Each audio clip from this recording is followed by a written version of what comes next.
Welcome again to Joe Stun Unboxing. I've been on holiday, so I've spent a lot of. I got back earlier today. I've spent a lot of this evening just sort of reading up on, what I might have missed, and I've been going through, Boxing Social, Boxing News 24, and the website for Boxing News, the trade paper, and trying to, obviously we've got the Ngannou Joshua thing coming up, and Zhilei Zhang versus Parker, and all that. But one thing that caught my eye, and I watched G-Man's video on this very subject.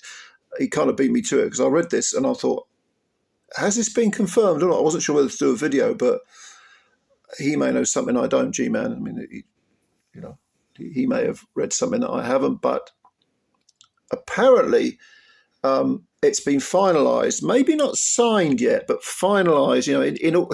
In all but ink, in all but signatures, it's been finalised that on the 4th of May, which is the eve of Cinco de Mayo, SAUL Canelo Alvarez will actually fight Jaime Munguia in a sort of all-Mexican showdown. Now, in the past, Canelo has said, I'm not fighting any Mexicans. He's fought them in the past, but he said in recent years, I don't want to fight Mexicans, I want to fight Americans.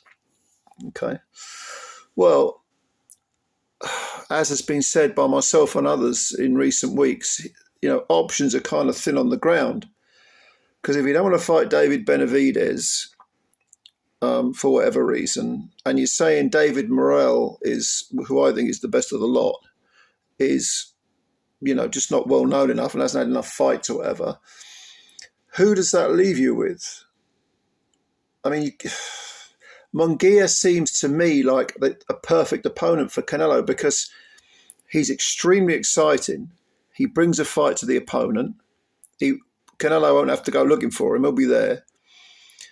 So his exciting style coupled with his sort of defensive vulnerabilities mean that he's very beatable. He's got an extremely glossy record, like 43 wins, no draws, no defeats, and 34 KOs.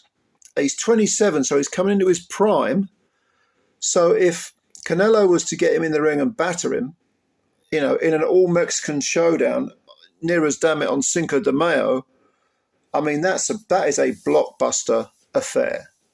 Both the live gate and also pay-per-view. Inevitably, it will be pay-per-view. And it will be a great scalp to have on your record for the reasons that I've just stated, because Munguia is, exciting. The Mexicans love him.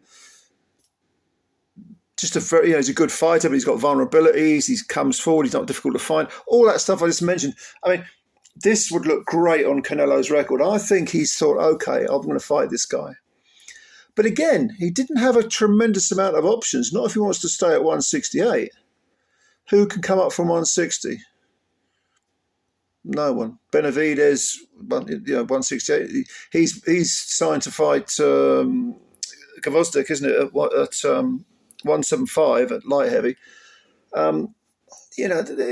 It doesn't surprise me that Munguia's got the call, put it that way. It really doesn't. And of course, Munguia is coming off a victory over John Ryder, who he stopped, and Ryder went the distance with Canelo. So there's that angle as well.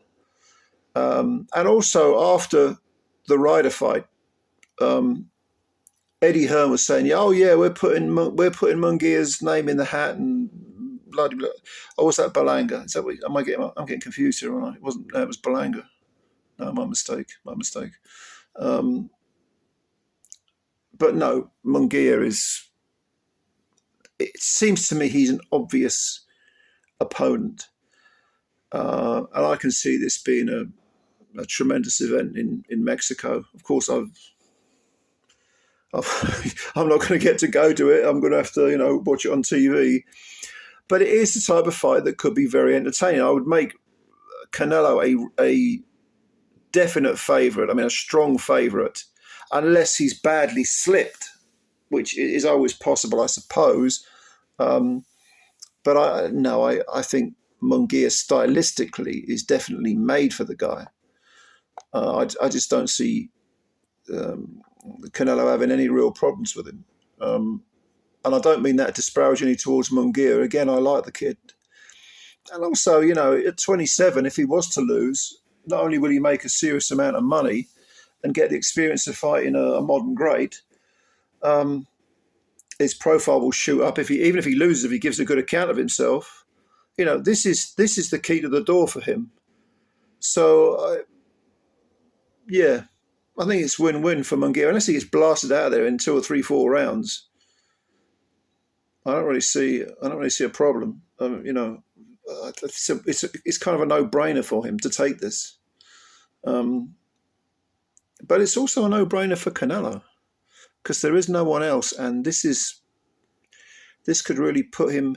If he does eventually want to fight David, or if he decides he wants to fight David Benavidez, you know, what better way to sort of reinforce your stature, having lost to Bivol and then gone the distance with Ryder, to beat up and maybe stop the guy, an undefeated guy with that sort of record, who stopped Ryder, who, you know, young, fresh guy in his prime, fellow Mexican. I mean, what better way to sort of reestablish your brand, if you like? And again, because I think a lot of people have said, you know, Benavidez is being ducked. So their kind of public opinion has shifted to Benavidez. Whereas I think if Canelo was to really do a number on Munguia and score a very good win in style, which I think he's perfectly capable of doing, the pendulum might swing his way again. You know what I mean? So it's an interesting little development. And I think it will happen. I'm not surprised that Munguia got the call at all. I just couldn't see who else Canelo was going to go for. Jamal Charlo was, I don't know what the hell's happening with him. How the hell has he still got that WBC middleweight belt? Is he ever going to defend it? Oh, it's ridiculous. Absolutely ridiculous. And yeah, well, anyway, thank goodness he hasn't got the call. Benavidez is the one I think we'd all like to see. But failing that, a decent consolation prize is Munguia. Although, as I said earlier, I believe the last man standing will be David Morrell. That's a video for a different time, but I think he's brilliant, and I think he is, to a large extent, untested, but sometimes it's how you get your work done. It's the manner in which you go around, you go about getting rid of who's in front of you, and I think I'd love to see him fight Benavidez, Munguia, or Canelo, because I genuinely believe David Morrell is a big threat, and he'll be the last man standing. But that's a video for another time. Anyway, what do you think of this Canelo versus Munguia thing? Let me know. Give me your opinions, and yeah, thanks very much. If you like the channel, that's brilliant. Subscribe and hit the like button as well. That would help us out. I always enjoy reading your comments. And thank you. I'll catch you later then. Bye for now.